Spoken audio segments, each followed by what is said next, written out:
Сезонскиот грип го достигнува пикот. Кашлица, малаксаност, висока температура и болки во грлото. Речиси секој втор пациент се жали на овие симптоми, велат матичните лекари.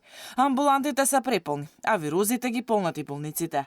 На удар се најмалите и возрастните.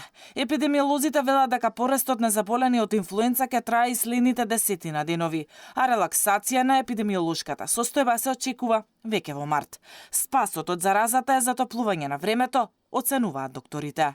Високи температури и тешкоти во дишењето, кои честопати бараат и респираторна подршка, односно кислородна подршка, и затоа во моментот некако малку се дига тензијата, односно се дига паника, бидејќи навистина има награден голем наплив на мали пациенти со една таква тешка симптоматологија. Матичните лекари предупредуваат дека собирите во затворен простор, враќањето во училишните клупи, но и загадениот воздух се главните причини за порастот на новозаболени од грип. Ваквиот пораст е очекуван, можеби малку се позагрижувачки симптомите од ланската сезона, меѓутоа со оглед на големиот процент на претходно заболени ковид, стресни состојби, имаме значителен пад на имунитетот, но исто така мора да се нотира и да се каже дека имаме многу зголемено загадување кое што и тоа како може да влијае на оние симптоми кои што ги гледаме и секако во однос на нивното влошување. И сезоната на овчи сипаници е во полнек. Зголемен е бројот на заразени деца, алармираат епидемиолозите.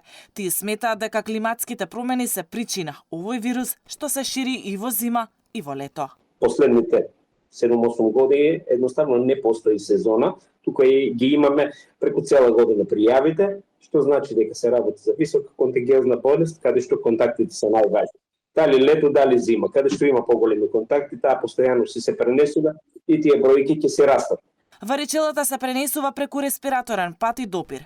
Ова заразно заболување многу брзо се шири, а најзастапено е кај школската популација. Најдобра превентивна мерка е заразениот да биде во домашни услови. Инкубацијата трае од 10 до 23 дена до појава на симптомите.